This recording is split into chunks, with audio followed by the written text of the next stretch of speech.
My name is Maher Abiad, and I'm a Nolimitspreneur.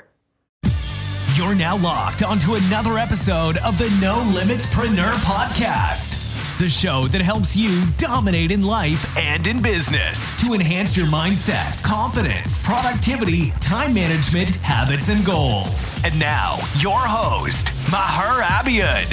Hey, what is up, Success Nation? It's your boy Maher Abiad here, back with you again for another Nolimitspreneur Podcast episode. Thank you so much for tuning in again and joining me on this episode. Today, I'm really excited to go over some of the lessons that I learned while watching Netflix's recent documentary called The Last Dance. The Last Dance, as you may have seen it, you may not have seen it, highlights and follows the Chicago Bulls, one of the greatest dynasties in NBA history in the 1990s, where they not only won 1, 2, 3 NBA championships, they did it again in a few years later. They won another 3 in a row. So they did a repeat of the three-peat, which was absolutely incredible. And today I wanted to go over 5 lessons that are really important, that are really good takeaways that we can learn from this documentary. I really wanted to watch this because I'm always looking at learning and seeing what the seeds of success look like. You know, success leaves clues, and this is really important that I wanted to see this to learn about such an amazing feat that an athletic sports team was able to do in recent history, how we can take some of those lessons and adopt them to our personal lives, the business world, and help you as much as possible. So I've kind of dissected about 5 different points that I wanted to go over. So let's not waste any more time. Let's just jump right into this. And the first point that I really wanted to talk about, and one of the lessons that you can really take away from this, is how much do you want it? Pretty much, if you watch the documentary, you can really see the passion and the hunger in, for example, Michael Jordan's eyes and Scottie Pippen's eyes and Phil Jackson's eyes and Steve Kerr's eyes. The whole team was absolutely hungry for success. I mean, most of the documentary revolved around Michael Jordan, and that was definitely a focal point. I mean, he was definitely a major contributing factor to the Bulls' success. It was obviously a team game. Everybody contributed. Everybody was hungry. Everybody poured their heart and soul into every single win, every single loss, every championship. But at the end of the day, you could really see the hunger that Michael Jordan had for winning and his competitive nature. We're all competitive in a certain way, and he definitely was hungry for championship after championship after championship. And one thing about watching this documentary and watching Michael and the team was, when you're desperate and when you're in an uncomfortable situation, I truly believe this is a lesson that we can apply to our personal lives and to the business world. If we're desperate for a win, desperate for success, and especially, this is the key, when your backup is against the wall, I truly believe that you can perform so much better than somebody who is in a more comfortable or content position. I felt this personally in my life many, many times. When I was content, when I was feeling like, everything's okay, I got what I need. But let me say something about that first. I'm not saying that we shouldn't be happy with what we have and we shouldn't be content, but there's a different facet to this. What I'm saying is that if you're too comfortable in life, you have no reason to chase further success or raise the level or raise your personal bar in life. When you have something, for example, given to you or handed to you, you have really no reason to fight harder or fight for a win. If you look at a lot of successful entrepreneurs, a lot of them came from nothing. A lot of them struggled. A lot of them had no money. A lot of them lived in their cars. A lot of them worked multiple jobs. They struggled to try to make things happen, but that defined them. That made them stronger. And what's really important to take away from this first lesson here is you really have to ask yourself how hungry you are. How much do you really want something? Because when you wake up in the morning, do you just wake up and say, I'm just going to do whatever today, just whatever happens, happens. You wake up with this sort of nonchalant attitude, or do you wake up with this hunger and desire just to get up and just jump in front of the computer and work, or, do something in your personal life to support your family or whatnot? Like, there's a difference there. Do you wake up in the morning just accepting the day and just randomly going through the day? Or do you wake up just hungry for success, hungry for that win, hungry to make a difference in your family's life, hungry to make a difference in your own personal life? And that's one thing we really need to take away from this, is how much do you really want it? How much are you desperate for it? Because at the end of the day, in sports especially, whoever's, more hungry is going to take the prize. So if you're competing in a competitive business industry, with competitors selling the same products and service that you are, how are you differentiating yourself? What are you doing differently? How much do you want to beat them? How much do you want to give your company more success and give your employees the ability to grow and succeed and flourish and be the best that they can be? So that's definitely one takeaway that I got from the documentary. The next one is practice like no tomorrow. In sports, obviously, as we know, teams practice all the time, even in the off season. You're trying to get your body still in this sort of the same rhythm.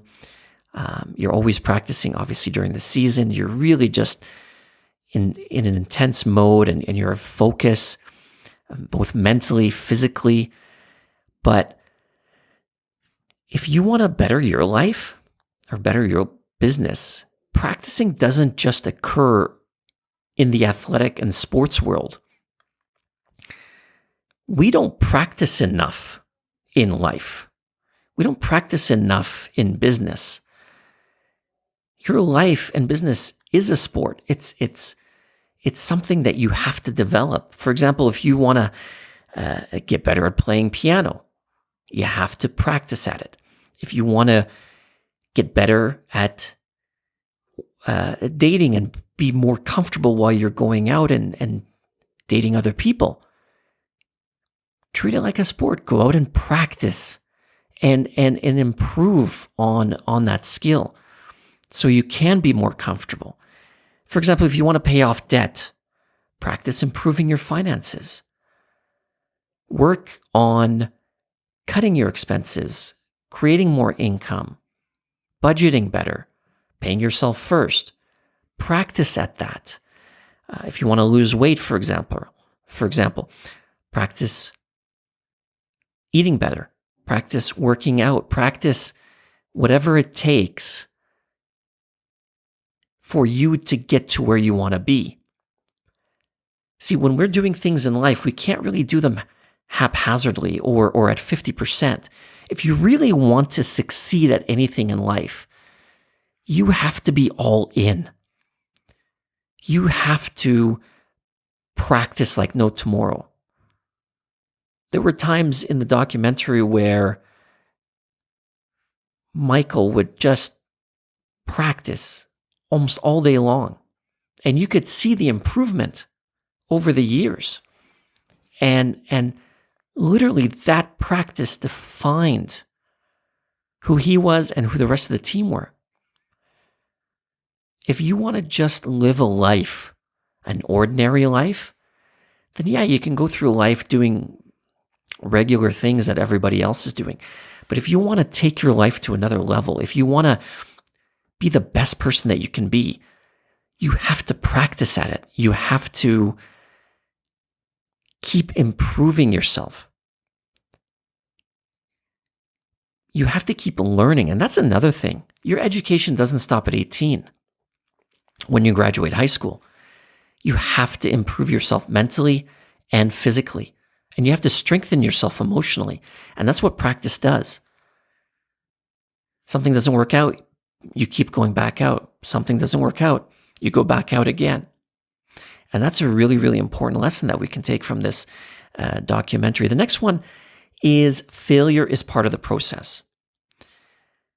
So many times that we fail in life, and the problem with society is that there's too much emphasis on perfection. There's too much emphasis on having to get things right the first time. You know, the school system in high school really brainwashed us to say that, you know, if you don't get everything perfect with, you know, an essay or a math exam, then life is going to be difficult afterwards. Well, let me tell you, life is going to be difficult afterwards if you don't have the ability and the stomach to fail often, fail fast, and then get back up and try it again. Because that's what life is all about. The more you fail, the more you can win. You will have more failures than wins in life. I failed so many times, guys. I can't even count how many sort of business ventures that I've tried that I've just not worked out. How many things personally that I've tried in my life that just haven't worked out. Jobs that I've, you know, not worked out, and jumping from one job to another, but after a while you realize that your failures are course correcting you in the direction of where your life and perhaps your business should go. And without those failures, and without you being able to commit those failures, you're not going to know who you are. You're not going to know your strengths and your weaknesses. You're not going to know what you're made of. You're not going to know how far the envelope is that you can push yourself. And that's so important. The Bulls lost so many games. The Bulls failed. Michael Jordan had so many times where he had the chance to win the game and couldn't do it. But that's not the point. The point is that those missed opportunities, those failures created the person that he became, the team that became one of the most amazing teams to ever play the sport of basketball. And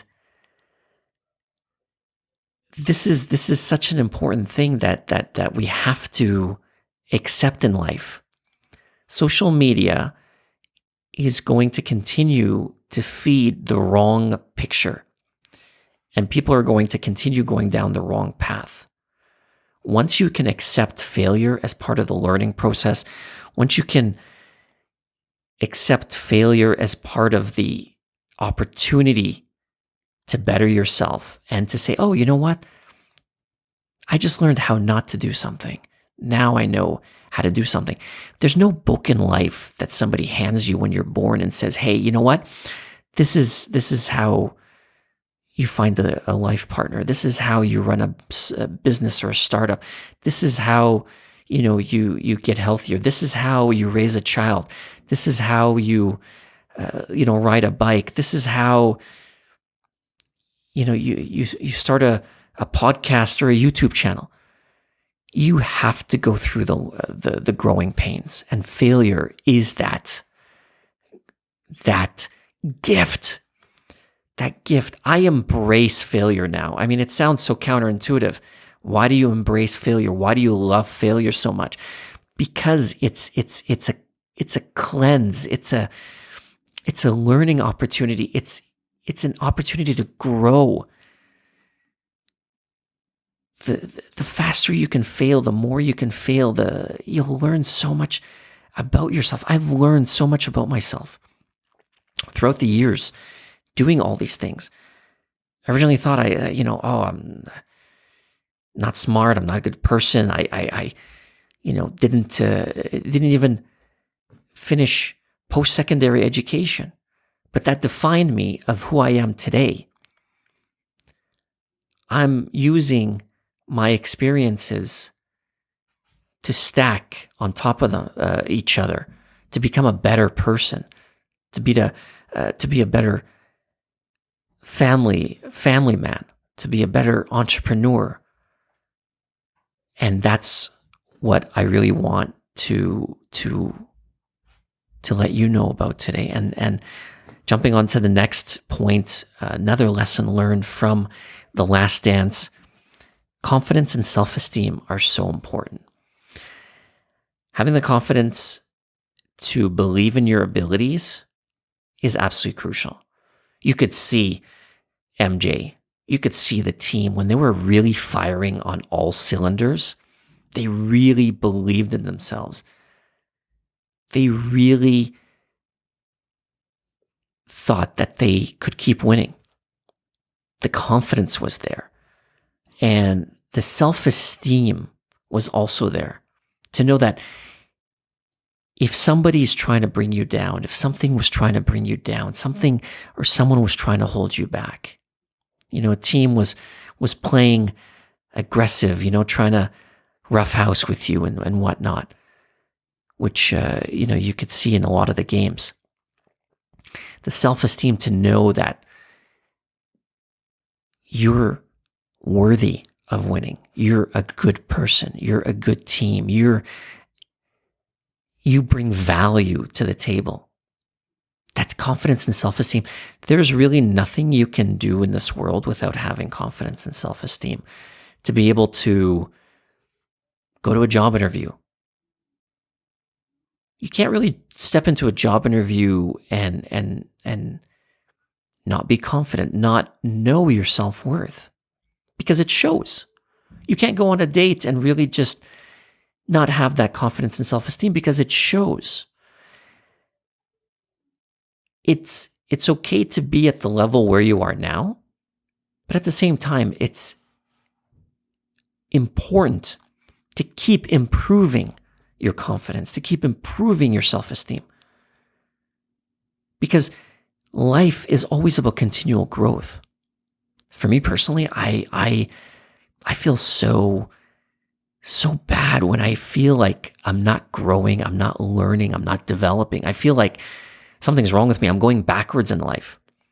And that's a definite big lesson that you can notice. I mean, to win that many NBA championships, 91, 92, 93, and then again in 96, 97, 98, that takes a lot of physical work to endure that many games, that much being beat up and battered. And the mental strain is massive. But having that strong confidence, self-esteem helps them to propel if they lose a game to say, you know what? We got this next one. We can come back. You know what? That was just nothing. Just dust it off. Keep going to the next one.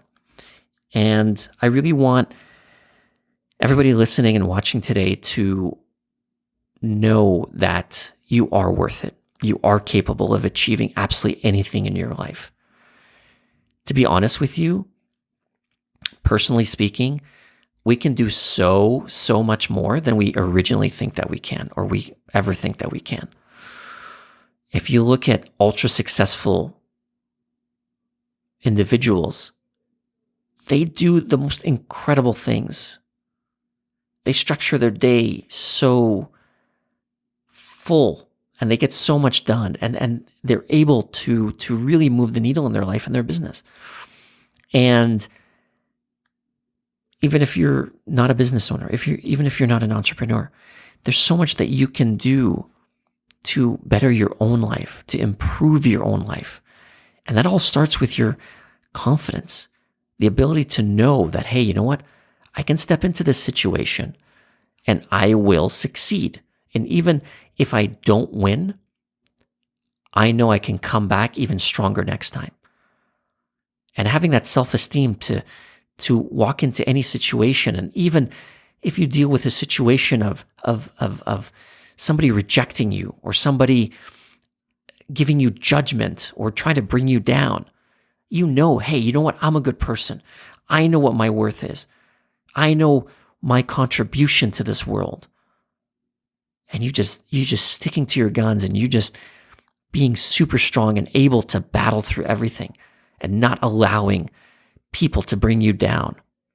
That's the power of having strong confidence and self-esteem. And that's definitely one of the other main lessons that we can learn from this documentary called The Last Dance. Finally, I want to leave you with this fifth lesson. And it's really important because it's something that really affects you. And that's about having the right team around you. In sports, obviously team sports, having a team that's cohesive, that gels together, that blends together, that works well together, that doesn't blame. You win as a team, you lose as a team. And you really can see that with that Bulls franchise and dynasty. They just really worked extremely well together. And having the right team around you, even if you're not in sports, is crucial. Say, for example, you're a business owner and your employees. Having that core competency and that buy-in from your employees is crucial. Because if there's any kinks in the armor, the boat's gonna, start taking on water. And it's really important in business to surround yourself with the right people. If you're a business owner, surround yourself with people that are smarter than you, that are people that are more talented than you. That way you can always grow as a business owner. You should never be the smartest person in the room, because then what can you learn? What can you learn from? Who can you learn from? So even in your personal life, if you have some friends that are negative, that bring you down, people around you that just, have that sort of negative energy, what do you think that's going to do to you? That's going to bring you down. Have you ever tried holding your arm out straight, trying to carry, just carry something very light? At the beginning, you can do it. But over time, if you really just hold your arm out straight and try not to drop it, over time, that light object becomes heavier and heavier. And that's what holding on to stress does.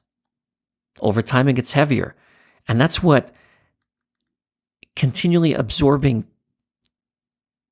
negativity from toxic people can do to you.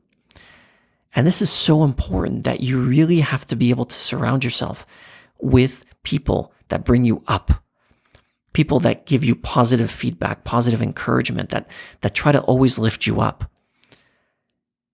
And you surround yourself with people that make you happy and don't bring negativity into your life, because over time, that weight of that negativity will bring you down. If you have a bad partner or a negative partner, for example, that is constantly bringing you down, maybe you need to reevaluate that relationship. Maybe it's not a relationship that you can continue to be in because of the toxicity of it. If you know, even if you're an employee and you're not even a business owner, you're just an employee in the company, and you know you're working in a team, having somebody that sort of brings you down is toxic for the entire team, and it's going to bring you down and make you perform less than you're capable of, because you're like, what am I doing here? I don't want to be here with this person. And this is a really, really important lesson that some people may think that they're not in control of, the people that are surrounding them. But in all honesty, you are. And there are things that you can do about it. And at the end of the day, just like in sports, just like in basketball, just like with the Chicago Bulls, with having this sort of dream team that was able to win so many championships, you need to surround yourself with your own dream team that's able to lift you up towards whatever success that you want, whatever championship that you want to win in life, in business or in personal. So I definitely hope you got a ton of value out of today's Nolimitspreneur podcast episode. Thank you so much for tuning in. Definitely subscribe to the channel, leave some feedback, share it with somebody that you think would get value out of this episode, and definitely stay with me for another upcoming Nolimitspreneur podcast episode. I got a ton of amazing guests lined up to share their wins, their failures, and their successes. That way, you're able to better your life, your business, and live the best life possible. Once again, my name is Maher Abiad. You've been locked on to an amazing episode of the Nolimitspreneur Podcast. Thank you so much for staying with me, and I'll catch you in the next podcast episode. You've been listening to another quality episode of the Nolimitspreneur Podcast with your host, Maher Abiad. Want to continue to master your mindset? Download the 7 self-limiting beliefs that are stealing your success away guide for free right now at NoLimitsMindset.com.